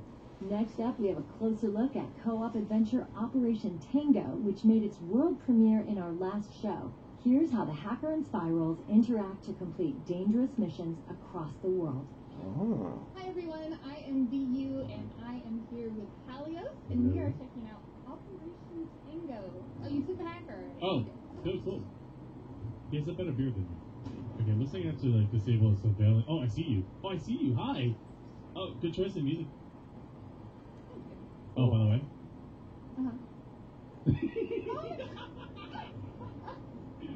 This is great. Oh, you going left and right? Okay. Ah. Oh, nice. Okay, we work together on that. All right. We're in. Good. Now go down into the vault and find a way to access the safe where the virus genome is stored. Okay, so the other one's in the other corner. Yeah, the back right corner. And you're headed like right for it. Oh, cool. So somebody's like on the ground and somebody's like in the van talking them through 4 it. and 1.8. 4 in blue, 1.8 in yellow. Gotcha. All right. Let's see. Oh, what in the world? Oh, I can add bridges. Cool. Oh, wait. Okay, some of them disappeared. Oh, Oh, no, keep going. We're good there. Yeah, good job. All right. Figure out which safe contains the virus genome and crack it open. This is such a safe, but I can't. Oh, cool. Okay. Oh, there's so many. All right, we don't know which one the virus is in though. You had it in the right place, but on the nope. Sorry, horizontal. Jesus, I'm not giving you good directions. Not that one. On 2. On 2. Gotcha. Vertical on 2. Oh, okay. I love the communication. Like. Oh my god. Did we get it? Are we escaping? I want more. Like, I want to do another mission. Operation Tango. That looks cool. Download the demo on Steam. Now here's something really cool. Operation Tango's demo is available to play right now on Steam. And as an added incentive, You can share your gameplay video to raise funds for the It Takes Two to Save the World charity campaign benefiting Oxfam. More details are available on the cleverplays.com website and gamesradar.com. Oxfam? What the heck Our is that? next game is making its long-awaited Crash Bandicoot? return in 2020. Here's Toys for Bob producer Lou Studdert to tell us more about Crash Bandicoot 4. It's about time. Oh. You banished me to the past. But all it did was give me more time to plan your doom. I am Lou Studdert. I am a producer at Toys for Bob, and we're the developers of Crash Bandicoot 4. It's about time. So what we're looking at here is something that we unveiled at Opening Night Live, and this is a look at what we call flashback tapes. It's a brand new feature in Crash Bandicoot, and it's something that I'm really excited to talk about because it's these devious kind of puzzle test rooms that actually take place before the events of Crash Bandicoot 1. And so players are going to be discovering these in the levels. They actually have to pick up the flashback tapes in a level by reaching them without dying. It's actually our homage to the original Death Roots that were in the original trilogy. And one of the ways that we're kind of trying to balance this old and new in the level design question is we're kind of making the game we wish we had access to, and that you've played these original games and the original Crash, formula, the original Crash feeling is so unique. It has that kind of what we call a perspective shifting kind of precision platform, right? And no game feels like that. So honestly, going back to that as a foundation was really, really refreshing for us because you don't get it anymore, and yet we have that kind of muscle memory and ingrained DNA in the studio of loving this way that this plays. And then on top of that, it's been 20 plus years since the original trilogy. It's been over 10 years since the last new Crash Bandicoot game. And so for us, it's then layering in things that we wanted to see in the game. It's layering in just ideas that we've had as being platformer fans as we go, and taking that kind of stable foundation and just going wild on top of it. So for us, it's looking at those original aspects and going, okay, how can we put the Toys for Bob spin on it? How can we make it bigger? How can we make it crazier? How can we make it just really, really stand out and be fun? So yeah, so people can get their hands on Crash Bandicoot 4. It's about time on PlayStation 4 and Xbox One on October 2nd. We're super excited for folks to finally get their hands on this, and thanks for joining us, and enjoy the rest of the show. Crash Bandicoot 4, It's About Time will launch on PS4 and Xbox One October 2nd. There's a question that gets asked of every video game eventually. Can you pet the dog? Well, this next game looks set to answer it in the most literal way. Is it called Pet the Dog? World premiere. Dog premiere. Okay. This is a dog. Yep. Nailed it. We've been at home for so long that we forgot what dogs were like. But now, you can pet one. You Can Pet the Dog VR is a VR game where you can play with the cutest dog of 2020. And the best part is it's available right now. So go to Steam, slam that purchase button, and pet that dog. What? Also, please send a tweet to @CanYouPetTheDog so that we can get their attention. This is shameless pandering. Thank you. Okay. You Can Pet the Dog VR is available right now on Steam. What? This next game has one of the most dramatic backstories of recent times after its original development team was replaced. Here's an update on Viking survival game Rune 2. Warrior, Valhalla awaits you. Hi there, my name is Mitch Alpiner. I'm the community manager for Rune 2. Right now we're working on Rune 2, the premier open-world action RPG Norse mythology looter stabber. Today we're here to show off improvements that we made to Rune 2 over the last several months, as well as what's coming next. The footage that you're looking at is our brand new dungeons, our enhanced combat system, our brand new skill trees, our new narrative and quest line, our new destruction system, our new bosses, and our brand new horde mode. For us to build on the foundation that was established previously, we knew that getting feedback from the community was key. So on May 6th, we updated Rune 2 with our Lazarus update, which updated combat with our pairing system. We added a stat point system. We really went back and looked at all the feedback and realized that we needed that bite-sized Rune experience that people come to expect, and that's where dungeons came from. Players should expect from the new dungeon system to go in, explore a dungeon, kill a lot of enemies, find a lot of loot, fight a boss at the end, and leave. It's really taking all of the best elements of Rune 2 and putting them into one experience. With our new quest system, we really took to heart the feedback from the community. Our previous quest system was a variation of spawn here, go to place, kill dude drops football, take football back to place that you spawn, touchdown, repeat that about 35 times. We have completely thrown that out. We've made a lot more variation in our quest system. For instance, in one quest you'll build a village. In another quest you will defend your village from an oncoming horde of enemies that are trying to tear down the village you just built. Another quest you'll go into a dungeon in search of an ancient Norse artifact and rare loot. And these are just a few examples of the different quests that you'll experience in the new Rune 2 update. We completely overhauled the Rune 2 combat system. Previously, it was very hack and slashy. Now our combat is a bit more tactical. The feeling of combat is a lot more varied. We added a pairing system, which is almost like playing rock, paper, scissors with paper and rock, and then scissors suddenly enters the battle. It just expands how much depth we have to be in. We believe that this new update is the perfect opportunity to jump into Rune 2. Rune 2 is available now on the Epic Games Store and will be coming to Steam and other PC storefronts later this year. All of the footage that you're seeing was captured on the recently updated Rune 2 Public Test Realm, a free add-on for all Rune 2 players. Look for more updates on the vast improvements we're making for Rune 2, including improved multiplayer features, more dungeons, our new skill tree, storyline reveals, and more exciting announcements in the near future. Thank you for watching, and enjoy the show. Thanks to Mitch at Studio 369 for that update. You can check out Rune 2 right now on the Epic Game Store. Okay, Debbie. Now it's time to get serious. Oh, serious Sam? What? I don't really know what you mean. It's easy to forget what a sin is in the middle of a battlefield. Okay, guys, I think we've lost him again. Up next, an exclusive look at vehicle combat in Serious Sam 4. Exclusive.com. Good work, Americano.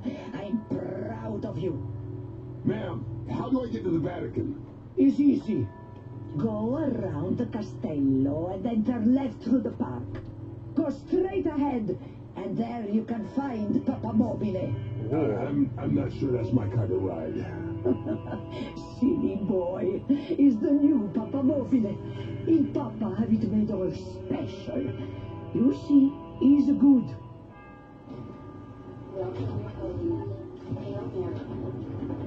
Ooh, pretty.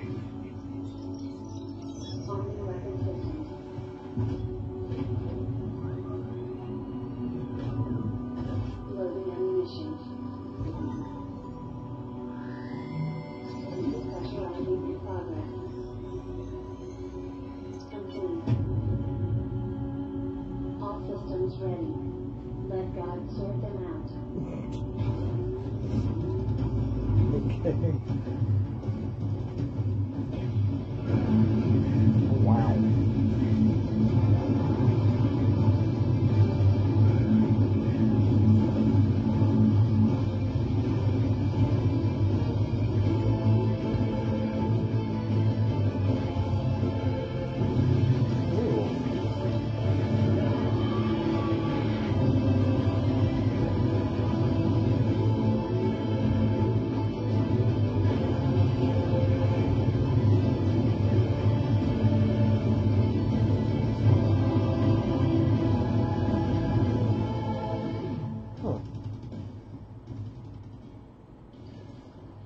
Serious Sam 4 will be available on Steam and Stadia September 24th. Our next game, Sherlock Holmes Chapter 1, has kept its secrets close. but we've convinced Frogwares to tell us more about the famous detective's very first case. Hey everybody, my name is Sergey and I'm a part of Frogwares, and here's our latest project, Sherlock Holmes Chapter 1, a story-driven detective thriller that will explore Sherlock's very first case. In this game you will play as the young Holmes. You will see what drove him to come back to this place of his youth and help pave the way for him to become that world-famous detective that we now know him for. Chapter 1 is a single-player detective game which takes place on an open-world Mediterranean island at the end of the 19th century. To an outsider, especially from the West, this island seems like paradise, with colorful scenery, fascinating architecture, and exotic people. It's a world full of rich history, places of interest to discover, and mysteries to untangle. This island is a promise of adventures, and leaving your mundane life and troubles behind. However, playing as Sherlock, a British stranger, you'll quickly realize that this paradise-like life is just a facade. Once you peek inside, the illusion breaks, and you will see that the urban veneer of order and decorum hides too many dark secrets. This island is a world of crime, a world of social and economic inequality, where the law is nothing more than pretty big words. The islanders are too eager to take justice into their own hands, but police turn a blind eye for the convenience of the local overlords. This is the perfect school and playground for an aspiring detective like yourself, a place where a legend can be born. While exploring the island, you will investigate some truly bewildering cases. Why does an elephant have to face a trial against a mob of angry people? Or why are these revenge pillars allowed on the island? Each knife stuck in the pillar is a symbol of vengeance being served. And with each passing day, more and more pillars appear in the city. As Sherlock, you will have to find an approach to each social group that's living in their part of the island. Whether you're dealing with the British Empire, the Venetians, or the Ottoman descendants, you will have to use your wits, intuition, and skills to gain the info and clues that you need to solve the mysteries and cases. We hope that you like this glimpse into the world of Sherlock Holmes Chapter 1. Our game will be coming in 2021 to both PC and current and next-gen consoles. If you like what we showed you, follow us on our social channels, where we'll be showing you more info there as we get closer to release. And as a side note, we are now celebrating our 20th birthday, so you can grab our games at a huge discount on PC, Xbox, and Nintendo Switch. Thank you so much for your time, and enjoy the rest of the show.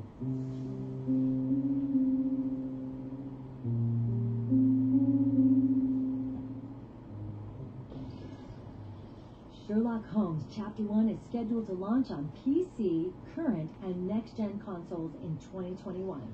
Another game that's full of mysteries is Call of the Sea, and we've caught up with developer Out of the Blue to tell us more about their exotic island adventure. You showed this one before. Hello, I'm Tatiana Delgado from Out of the Blue, and I'm currently working on Call of the Sea.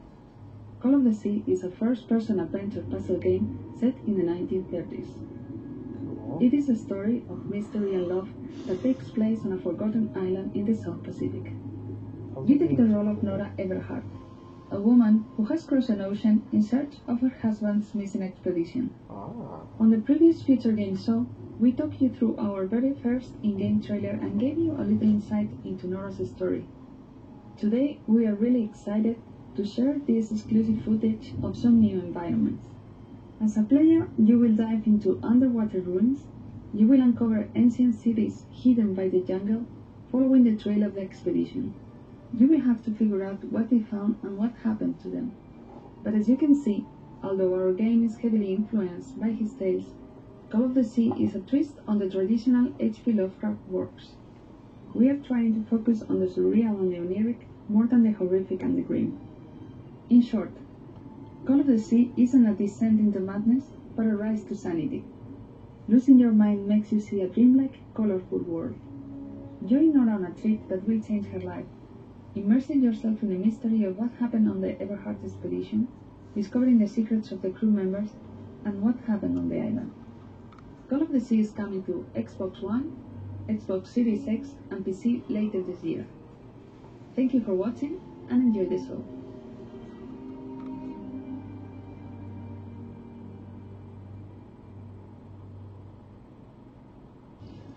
Call of the Sea launches later this year on PC, Xbox One, and Xbox Series X.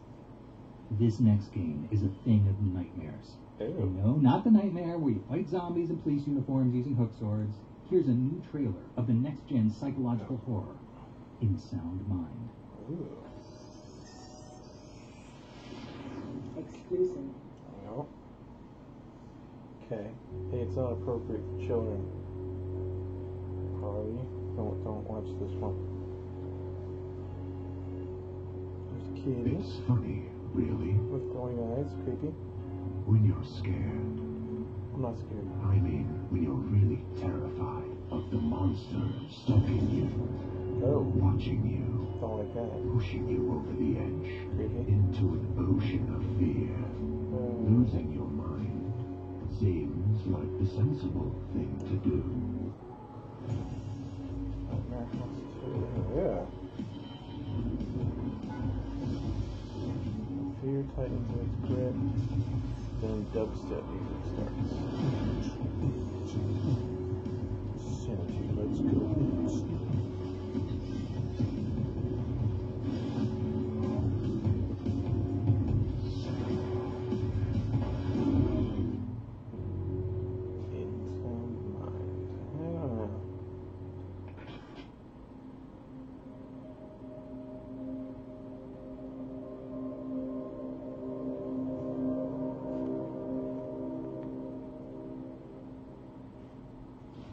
In Sound Mind is published by Modus Games, and you can play the debut demo on Steam right now before the full game launches for PS5, Xbox Series X, and PC early in 2021. Let's face it, 2020 is not going great, so we need something to unite us. In our next game, that's battling hordes of mutated dinosaurs to prevent the collapse of the human race. Yep. But hey, it's an improvement, right? Big map, big dinosaurs, big guns. Built with a small team, how do we realise such a large, over-the-top fantasy like Second Extinction? Having a world-class team that shares a collective vision is key. Pairing that with the tools such as the Apex engine to help us shape that vision is vital. But even with the team and the tools, it's about working smart, finding new uses of our existing technology to deliver as much as possible to our players. One area is the world itself, the landscape and terrain. The Apex engine allows us to sculpt and shape our terrain with a level of detail and variety that's leading class. And we can light it and weather it and layer it gloriously. Then there's the physics and destruction. The Apex engine allows us to deliver emergent, physics-based action that fills the screen with intense mayhem. It means no two dismembered raptors ever look the same as they sail through the air. It means every action, every explosion feels unique, delivering water cooler moments you won't forget. As systemic reaction, our vision is to make games that make players react. Whether it's to the vastness of the environment, the surprise of an attack, or the joy of simply blowing things up. Our team has worked tirelessly to find the right focus and tune the experience into a frequency that feels fresh and fun and alive. We're immensely proud of Second Extinction, and when we enter early access next month, we're looking forward to growing and working with our passionate community to further shape the experience with us. Join the fight. Reclaim Earth.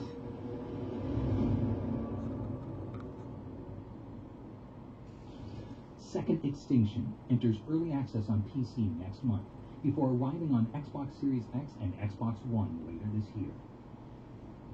And finally, two of the most famous detectives are making their long-awaited return, and we've got the first gameplay footage of them in action to share with you right now. Exclusive. Oh, hey there. Have you ever thought of pursuing an exciting career in extracurricular law enforcement? Sam, we're a little busy. Calm down, Max. I'm engaging this promising new cadet. Cadets, we need more ammo. Hi, this is Mike Levine, founder of Happy Giant. Hello! Here today to talk about a new game we're revealing called Sam & Max. This time it's virtual. This is Sam & Max's first original game in a decade, and if I believe Mike Stemley, their 20th video game overall. Hi, I'm Mike Stemley, designer and writer for Sam & Max. This time it's virtual. For those not in the know, Sam & Max are a dog in a suit and a hyperkinetic naked rabbity thing, collectively known as the Freelance Police. For over 30 years, they've been slapping evil with the open palms of justice and the dueling gloves of silliness, making the world a better and somewhat stranger place in the process. This is not your typical Sam & Max game. This is a new medium, and that opened up a world of new gameplay types to explore while still keeping what the players loved about the old games. We begin our story in a typical day for the freelance police as a grody, five-headed monster terrorizes our hero's neighborhood. You have the right to get blown up. If you don't want to get blown up now, that's too bad, because you're going to get blown up now. After you make quick work of the monster with a semi-illegally obtained rocket launcher, you are quickly recruited into the ranks of the freelance police, much to Max's annoyance. Place down Hackney. What follows is a grueling day of training at Sam & Max's Freelance Police Training Academy, which has been built on the site of a dilapidated and probably not haunted theme park. If you survive the day, you'll become a full-fledged member of the Freelance Police. Why are there More bees in importantly, the cabinet? win the grudging respect of a naked bunny rabbit. So, yeah, check out Sam & Max. This time it's virtual. Coming to bust your brains in 2021. Y'all stay safe out there, Here. And that wraps up our show. All that's left for me to say is thank you so much for watching. What company? And that wraps 2021. Happy Y'all John. stay Stay safe out there. Here. It's not Telltale. And that wraps up our show. All Did that's left for me to say is thank you so they much ask for watching. the dad, And thanks to everyone who helped put it all together. they ask the David, wait. You didn't think that we'd let you leave without one last surprise, now did you? Wait, hang on. You don't mean a Metal Gear. No. Can we just, roll the tape, please? World premiere.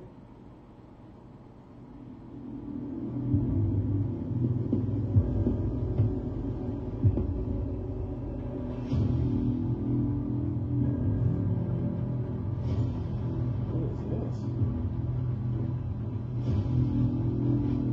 Okay, she's got a robot arm. That's dope.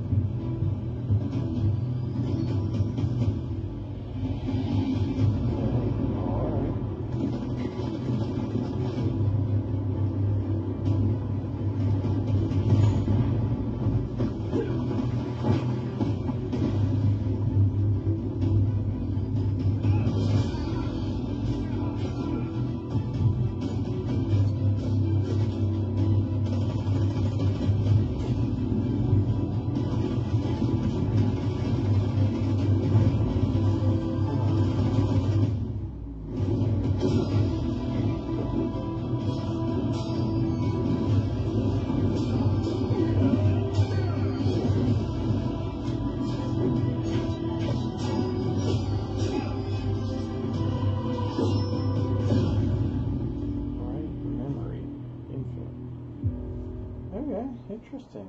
All right, and that wraps up our show. All that's left for me to say is thank you so much for watching, and thank you to everyone who helped put it all together. And don't forget to head on over to the Future Game Show page on Steam to add your favorite games from the showcase to your wish list.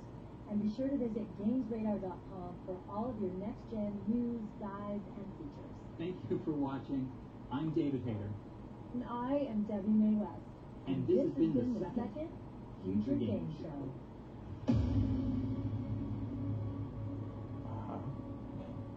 It says future next.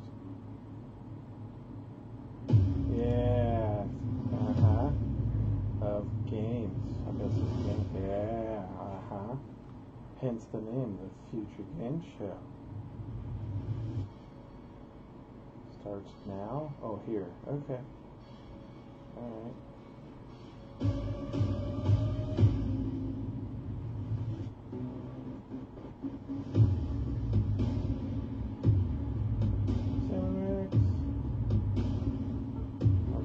Sam & Max. How about that? That's pretty dope. You get to enter a world of E right next to the freelance police. That's pretty awesome. You can pull Max's ears. I wonder what he'll say.